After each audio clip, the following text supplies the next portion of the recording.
Hey, my name's Mike, I work for York English, and today I'm going to take you through the steps that you need to know to get the working visa for China. So the working visa for China is also known as the Z visa or the Z visa, depending on where you come from. And it can be quite a complicated process to get one, but this video is going to make it super simple so you understand the steps that you need to go through to get that all-important document to work legally in China. So you've made the decision to move to China, great choice, you're going to have a fantastic time. Now step one, check your passport. There are three things you need to check here. Number one, is your passport free of any damage? This includes torn pages and water damage. If you do have a damaged passport, the Chinese government will likely reject your application, so make sure that you check now and renew your passport if necessary. Number two, make sure that your passport has 4 free, full blank pages for you to put visa stamps in. This is really important, you're not going to get anywhere without those.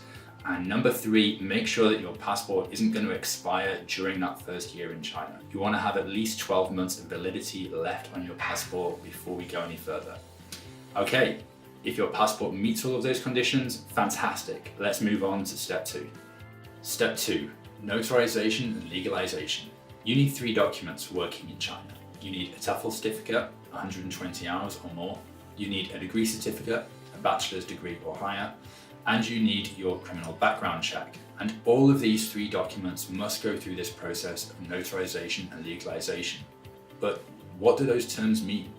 Well, notorisation and legalisation involves having those documents made into officially recognised documents by both your home country and the Chinese government. So, first thing to do, get a criminal background check. The process for this does differ by country. So in the UK, for example, you can apply for one online through ACRO. But in the US, you've got to go into your local police station and request one. And when you have that criminal background check, you need to take it along with your degree certificate and TEFL certificate and find a public notary to begin the notarization and legalization process. You can find a public notary online, or you can use a third-party service. And if you're short on time, we would recommend that you do that. Once notarized, you need to send your documents to either the Foreign Commonwealth Office in the UK or the Secretary of State Office in the US to have them legalized. Step 3, authenticating your documents. You've had your documents notarized and legalized. The next thing to do is to have them authenticated by the Chinese government. This means taking your documents to the local Chinese embassy and having them processed there. You're just going to pay a small fee and you're going to wait for them to be processed. We have links for this in the description below, and again, you can use a third-party service if you'd like to. So, you've had your documents notarized, legalized, and authenticated. When you've gone through that process, send those documents to your future employer in China, and they will be able to apply for the work permit on your behalf. The result of that work permit application will be then sent back to you, and you can go into your local visa center and apply for the work visa stamp to be put in your passport. And when that happens, you're good to go. And that's everything. You have the stamp in your passport, that's your working visa, that's the Z visa or Z visa, and you can go to China. Straightforward.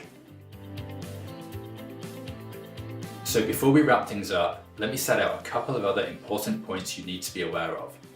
Firstly, from start to finish, this process can take about 2 months. So bear that in mind when you're making your application to work in China. The sooner you get started, the better. And secondly, some of these steps have a cost associated with them.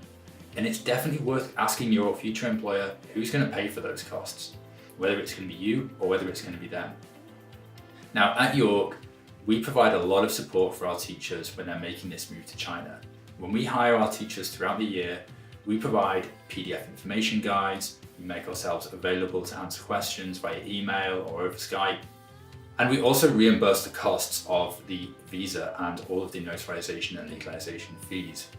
If you've got any questions about what it's like getting the working visa or what it's like to work for York, then please leave a comment below or come and visit us at our website, yorkenglishcareers.com. You can also check out some social media links which can be found in the description below. So thanks for watching.